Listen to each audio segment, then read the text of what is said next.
Hello and welcome friends, sports 9 में आप सभी लोगों का बहुत बहुत स्वागत है। रावलपिंडी में टेस्ट मैच चल रहा है और इस टेस्ट मैच के अंदर घर के अंदर ही पाकिस्तान की जो है फुल ऑन बेइज्जती हो रही है, क्योंकि उनके जो सुपरस्टार खिलाड़ी हैं जिनको बहुत बड़ा माना जाता है, जिनका कंपैरिजन विराट कोहली से किया जाता है, और उनके जो तेज तर्रार गेंदबाज हैं जिनके बारे में कहा जाता है कि उनकी तेजी का सामना कोई नहीं कर सकता, उस अटैक के सामने जो है बांग्लादेश ने खूंटा गाड़ दिया है। 448 रन जो है यहां पर पाकिस्तान ने पहले बनाए थे, जिसके जवाब में 330 रन जो है 330 प्लस जो है वो बांग्लादेश का स्कोर जो है अभी तक जा चुका है। किस तरीके से घर पर जो है ये इनके मिट्टी के शेर ढेर हो रहे हैं, ये फटाफट से आपको दिखाते, फिर उस पर चर्चा भी करेंगे कि किस तरीके की परफॉर्मेंस रही है इस टेस्ट मैच में। रावलपिंडी टेस्ट में पाकिस्तान का जो है बुरा हाल नजर आ रहा है, बिल्कुल भी कहीं से जो है ये टीम ऐसी नजर नहीं आ रही कि वे WTC फाइनल खेलने का सपना ये संजो रहे हैं। दूसरे दिन बांग्लादेश का स्कोर 300 के पार चला गया। पाकिस्तान के तेज गेंदबाजों का फ्लॉप शो जो है वो कंप्लीटली देखने को मिला। 55 रन देकर, हम दूसरे दिन की बात कर रहे हैं, तीसरे दिन का खेल शुरू हो चुका है। 55 रन देकर शाहीन आफरीदी के नाम कोई विकेट नहीं था। नसीम शाह जिनको दूसरे दिन जिन्होंने 77 रन दिए और एक विकेट उनको बस बमुश्किल मिल पाया। नई और पुरानी गेंद से पाकिस्तान के तेज गेंदबाज पूरी तरह से फ्लॉप रहे। जो कहा जाता है कि रिवर्स स्विंग कराने में माहिर हैं, वो कला आती है, generation to generation pass on हुई है, और क्या क्या। बांग्लादेश के 4 बल्लेबाजों ने ही ना 50 प्लस का स्कोर बना दिया, और लिटन दास को जो है बाबर आजम ने स्लेज किया। ये पूरी कहानी भी बताऊंगा। उस स्लेज करने के बाद हुआ क्या, लिटन दास ने पिटाई लगा दी नसीम शाह की, एक ओवर में 18 रन ठोके। ठीक है, तो ये टेस्ट मैच की हम बात कर रहे हैं। इस तरीके से पाकिस्तान जो है अपने ही जाल में फंसता हुआ नजर आ रहा है। अलग तरीके की पिच बनाई थी, तेज गेंदबाजों के लिए माकूल पिच, और सोचा ये जा रहा था कि पाकिस्तान के पास बेटर पेस अटैक है, वो यहां पर बांग्लादेश को जो है बंडल आउट कर देंगे। रन बेशक इस पिच के ऊपर पाकिस्तान के प्लेयर्स ने कुछ बना लिए। उनका टॉप प्लेयर जो है, हालांकि बाबर आजम, वो पूरी तरह से फ्लॉप रहा, मगर उसके बाद जो है गेंदबाजों का फ्लॉप शो जो है एकदम से देखने को मिला है। सुपरस्टार खिलाड़ी कुछ भी खास यहां पर नहीं कर पाए हैं, और मुश्किल में चीन जो है वो नजर आ रही है। मतलब बांग्लादेश अगर चुनौती आपको दे रही है, तो आप किस तरीके से ये सोच सकते हो कि आप WTC के फाइनल में भी जगह बनाओगे, पिचेस बदल दोगे, मिजाज बदल दोगे, तेज गेंदबाजों के अटैक से पूरा धावा बोलोगे, और क्या क्या कर लोगे, कप्तान बदल दोगे। ठीक है, निजाम बदलता है तो सब चीजें बदलती हैं, कुछ नहीं बदलता पाकिस्तान में तो प्रदर्शन, और ये प्रदर्शन जो है पिछले होम सीजन में भी देखने को मिला था। इंग्लैंड ने एक्सपोज करके रख दिया था, अब तो बांग्लादेश थ्रेटन कर रहा है। बिल्कुल सही बात है।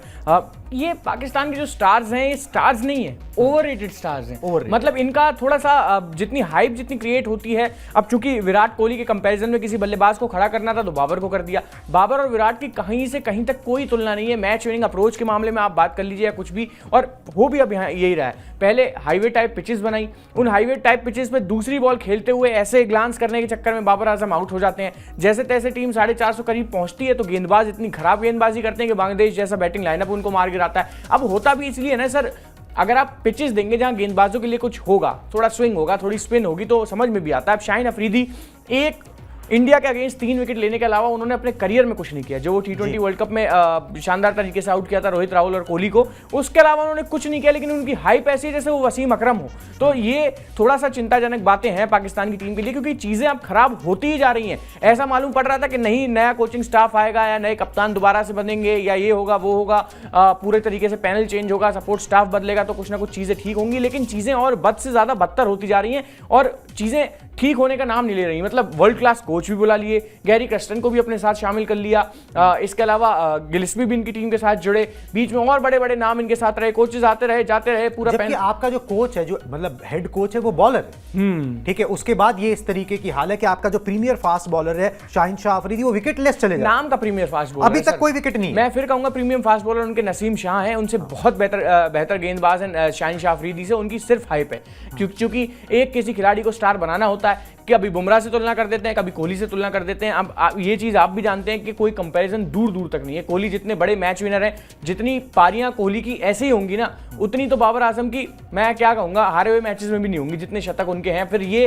कहीं ना कहीं थोड़ा सा दोनों का कंपैरिजन कहीं से कहीं तक ठीक नहीं बैठता। और जो अभी हाल है, अगर बांग्लादेश की टीम यहाँ सीरीज ड्रॉ करने में भी कामयाब रही है, पहला टेस्ट जीत है, उनके लिए जीत है। जिस तरह का आपका कद है भाई इंटरनेशनल क्रिकेट में, आपको वर्ल्ड चैंपियन भी माना जाता है, आप चैंपियंस ट्रॉफी जीत चुके हैं, T20 वर्ल्ड कप आप जीत चुके हैं, सारी चीजें आपने लगभग जीती हुई हैं।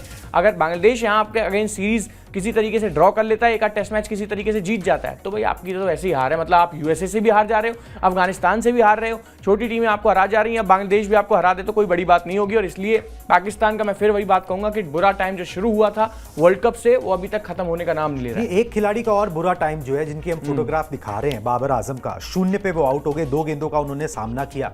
बाबर आजम से रन कहां बने?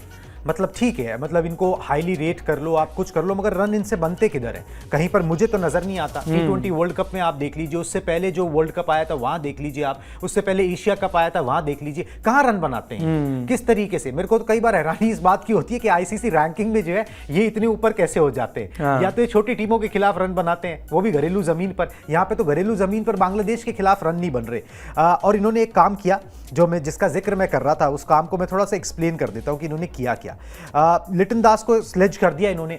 हुआ क्या था कि बल्लेबाजी कर रहे थे लिटन दास और 89th ओवर था, जिसमें फैंस का दावा है कि इससे पहले बाबर और लिटन दास एक दूसरे के सामने आकर खड़े हो गए थे। फोटोग्राफ है एक जो वायरल हो रही है, और घूरा बाबर आजम ने उनको चिढ़ाने की कोशिश की। इसके बाद लिटन दास जो है वो थोड़े से मतलब आग बबूला हो गए, और 89th ओवर में जो है उन्होंने उसके बाद जो है नसीम शाह को एक ओवर में 18 रन लगाए, और चौके वौके मारने के बाद जो है ना वो बाबर आजम की तरफ ही देख रहे थे। और नसीम शाह की जब ये पिटाई हुई तो पूरा खेमा जो है पाकिस्तान का वो बौखला सा गया, क्योंकि जैसे अभी आप ही बोल रहे हो कि भाई ये उनके प्रीमियर फास्ट बॉलर जो है नसीम शाह ही है। जब उन्हीं की पिटाई लग जाएगी तो उसके बाद फिर बचता ही क्या है। तो इस तरीके से जो है आपकी हर चाल जो है वो नाकाम हो जाती है। बल्ले से आपके रन नहीं बनते, कप्तानी आपकी चली गई, स्लेज करने आप चले जाते हो, उल्टा पड़ जाता है। बाबर आजम के दिन भी जो है ना वो सुधरने का नाम नहीं ले रहे। बिल्कुल सही बात है, बाबर आजम के दिन सुधरने का, और दिन सुधरे ही कब थे जो अब खराब होंगे, मतलब शुरू से खराब ही थे, मैं तो यही मानूंगा। आपने सारे आईसीसी टूर्नामेंट्स गिना दिए, एक भी 50 किसी वर्ल्ड कप में, इसमें T20 वर्ल्ड कप में नहीं मारी उन्होंने, कभी प्लेयर ऑफ द मैच नहीं जीता, कभी टीम इंडिया को जिताने का उन्होंने कोई काम नहीं किया, सॉरी पाकिस्तान को जिताने का उन्होंने काम नहीं किया, टीम इंडिया को कई बार किया उन्होंने जिताने का काम। और जिस तरह का प्रदर्शन उनका रहता है स्पेशली बड़े मैचेस में बड़ी टीमों के अगेंस्ट, इनको पब्लिक जो जिम्बाब्वे कहती है ना वो ऐसे ही नहीं कहती है, ठीक कहती है, जिम्बाब्वे इसी लायक हैं, इसी तरह का प्रदर्शन इनका रहता है, छोटी टीमों के अगेंस्ट भी खेल नहीं पाते हैं। और सर इनकी कितनी बुराई की जाए, मतलब अब ये इनका देश खुद देख पा रहा है, चलते हैं नहीं किसी भी बड़े मैच में, हाइप ऐसी है कि हाँ भाई विराट से बेहतरीन बैट्समैन है, ऐसा नहीं होता है। ये सिर्फ एक सीजन का कोई खिलाड़ी था जो कुछ दिन के लिए चल दिया, कुछ स्कोर थोड़ा बहुत कर दिए तो इनकी हाइप क्रिएट कर दी, वरना विराट कोहली बनना तो आजकल के किसी भी क्रिकेटर के बस की नहीं है। बाबर आजम तो क्या चीज़ है। बिल्कुल जी, बाबर आजम, शाहिन शाह अफरीदी, नसीम शाह, ये नाम जो है ना बहुत बड़े बड़े नाम लगते हैं, और पाकिस्तान में इनको बहुत ज़्यादा हाईली रेट किया जाता है, मगर जब प्रदर्शन की बारी आती है तो फिर ये कहीं नज़र नहीं आते। और वही चीज़ रावलपिंडी टेस्ट में नज़र आ रही है। बांग्लादेश के खिलाफ जो है आप वहाँ पर चल नहीं पा रहे, आपकी फास्ट बॉलिंग अटैक जो है, आपने पिच बनवाई थी, अजहर महमूद ने तो बोला कि भाई हमको पिच पढ़ने में गलती नहीं हुई, बस हुआ क्या कि पिच उस तरीके से बिहेव ही नहीं कर रही जिस तरीके से हम सोच रहे थे। ये कैसा बयान है? मेरे को इस बयान का मतलब समझ नहीं आया कि फिर तो पिच पढ़ने में ही गलती हुई ना, और क्या हो रहा है इसके अंदर? पिच थोड़ी ना अपने आप बदल गई, बनवाई आपने, आपके यहाँ पर जो है बोर्ड ही बनवाता है, जो होम बोर्ड होता है वही पिचेस बनवाता है, और आपने बनवाई नहीं है। चलिए जी आगे बढ़ते हैं, अब बात करते हैं शिखर धवन की। शिखर धवन ने फाइनली जो है इंटरनेशनल क्रिकेट और डोमेस्टिक क्रिकेट से संन्यास का ऐलान कर दिया। तो एक चैप्टर जो है, एक बड़ा चैप्टर मैं ये कहूंगा कि इंडियन क्रिकेट का बंद हो गया। बेशक वो पिछले कुछ सालों से जो है इंडियन क्रिकेट टीम में नहीं खेल रहे थे, मगर शिखर धवन का कंट्रीब्यूशन कहीं से भी कम नहीं है। बहुत सारी सीरीज, बहुत सारी चीजें ऐसी हैं, और खासतौर पर वो चैंपियंस ट्रॉफी जहां पर बिल्कुल जी एग्जैक्टली जहां पर शिखर धवन ने वो कमाल की इनिंग्स जो है वो खेली थी पूरे चैंपियंस ट्रॉफी के दौरान। शिखर धवन का इंपैक्ट रहेगा, जब इंडियन क्रिकेट की बात होगी तो शिखर धवन का एक चैप्टर जो है ना उसमें जरूर होगा। उस तरीके के वो ओपनर थे। फटाफट से ग्राफिक्स के जरिए आपको सारी खबर बता देते हैं क्या उन्होंने कहा। शिखर धवन ने इंटरनेशनल क्रिकेट और घरेलू क्रिकेट मतलब डोमेस्टिक क्रिकेट से संन्यास ले लिया है। शिखर ने सोशल मीडिया के जरिए एक वीडियो जो है वो अपना मतलब लॉन्च किया और संन्यास का ऐलान कर दिया। उन्होंने कहा कि जिंदगी में आगे बढ़ने के लिए पन्ने पलटने बहुत जरूरी हैं और अब वो पन्ना पलटना चाहते हैं। शिखर ने वीडियो मैसेज में कहीं भी आईपीएल का जिक्र नहीं किया है। तो कुछ लोगों का ये जहन में आएगा क्या वो अब आईपीएल में भी नजर नहीं आएंगे? जी उसकी कोई गारंटी नहीं है, अभी उसका कोई भी उन्होंने जिक्र नहीं किया। डिपेंड करता है कि जब मेगा ऑक्शन होगा तो उसमें उनको कौन चुनता है नहीं चुनता है। वैसे 2010 में इस खिलाड़ी ने डेब्यू किया था इंटरनेशनल और 10,000 से ज्यादा रन अगर आप देखें इंटरनेशनल क्रिकेट में इन्होंने बनाए हुए हैं। एक इंपैक्टफुल करियर रहा है। पिछले कुछ सालों से जो है वो ढलान पे था करियर, टीम से जगह भी चली गई, एक फॉर्मेट खेल रहे थे, फिर उस फॉर्मेट में भी नहीं चले, टीम से जगह चली गई, यंगस्टर्स अच्छा कर रहे थे, तो फाइनली शिखर हैज रियलाइज कि भाई अब उनका समय जो है मैदान पर खत्म हो चुका है as a cricketer, international cricketer, और घरेलू क्रिकेट से भी उन्होंने साथ में जो है संन्यास यहां पर ले लिया। आईपीएल में उन्होंने बहुत अच्छा किया है, हो सकता है उसमें कंटिन्यू करें, अभी उनमें वो क्रिकेट जो है बाकी है, फिट एंड फाइन वो नजर आते हैं, अपना ख्याल बहुत अच्छे से रखते हुए वो नजर आते हैं। चलिए जनाब, संन्यास लेने के वक्त शिखर धवन ने क्या कहा, वो वीडियो मैसेज तो हम आपको अभी नहीं दिखा सकते, मगर ये है कि हाँ, उसमें उन्होंने कहा क्या एग्जैक्टली वो हम आपको कोट प्लेट के जरिए बता देते हैं कि उन्होंने क्या कहा है। नमस्कार सभी को। आज एक ऐसे मोड़ पर खड़ा हूं जहां से पीछे देखने पर सिर्फ यादें ही नजर आती हैं और आगे देखने पर पूरी दुनिया। मेरी हमेशा से एक ही मंजिल थी, भारत के लिए खेलना, और वो हुआ भी, जिसके लिए मैं कई लोगों का शुक्रगुजार हूं। सबसे पहला मेरा परिवार, मेरे बचपन के कोच तारिक सिन्हा जी, मदन शर्मा जी, इनके अंडर मैंने क्रिकेट सीखा। एक टीम जिसके साथ मैं सालों खेला, मुझे एक परिवार मिला, नाम मिला और आप सबका प्यार मिला।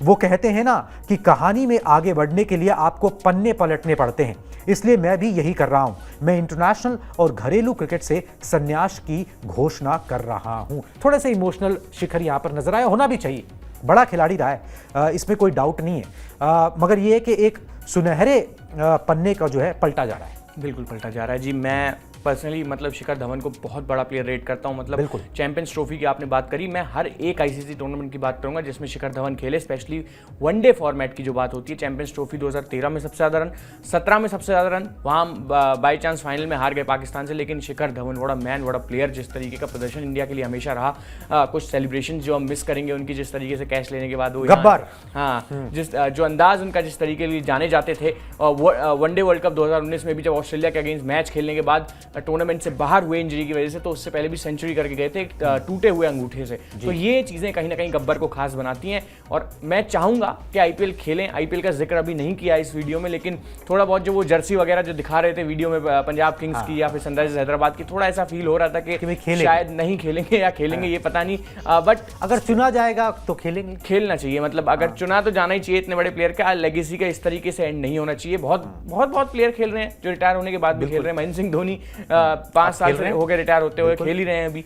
तो इसलिए मैं चाहूंगा कि शिखर धवन एटलीस्ट आईपीएल में देखें, एकदम से गुम ना हो जाए, थोड़ा आदत लगने दें। मतलब थोड़ा अनएक्सपेक्टेड था, आंख खुली, सीधा देखा वीडियो मैसेज उनका, और उसमें मैं देख रहा, मैंने कहा अरे ये तो बहुत बड़ी बात है कि शिखर धवन ने, खैर बट ये चीज़ उनको समझ आ गई थी कि अब यंगस्टर्स ने इस तरीके से, मतलब कहीं ना कहीं एक लेफ्ट हैंडर की जो कमी थी वो यशस्वी जायसवाल ने पूरी कर दी, तो अब टीम में उनकी उतनी जगह बनती नहीं थी। तो सही है, मतलब अपना टाइम ऐसी तरीके से क्या मतलब है, कोई फायदा नहीं है। आपने 2010 में जो है वो डेब्यू किया था, अब 2024 में हम खड़े हैं, ठीक है। 10-12 साल 14 साल कोई एक्सेप्शनल प्लेयर होता है, 15-16 साल 17 साल जो होता है। अब सचिन तेंदुलकर हर कोई तो नहीं हो सकता ना कि भाई जो इतने लंबे वक्त तक जो है खेलते चले जाए। वैसे अगर बात करें इनके करियर की, तो धवन के नाम 24 शतक है जी, जिसमें 17 शतक वनडे के अंदर है, more of A one day player, ठीक है, और 7 शतक जो है उनके टेस्ट मैचेस में है।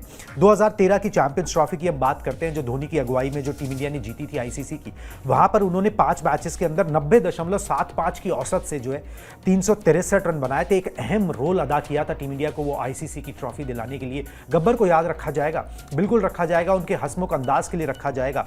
एक चीज और है, मतलब मैं देखिए गब्बर के अगर आप देखेंगे, शिखर धवन के देखेंगे क्रिकेटिंग मायने, तो आपको कई सीरीज याद आएंगी, उनके शॉट्स याद आएंगे, उनका स्टाइल याद आएगा। मगर एक चीज जो मुझे हमेशा शिखर धवन के नाम से स्ट्राइक करेगी ना, कि तमाम दिक्कतों के बावजूद उस खिलाड़ी के चेहरे से मुस्कान कभी नहीं गई, कभी नहीं गई जी।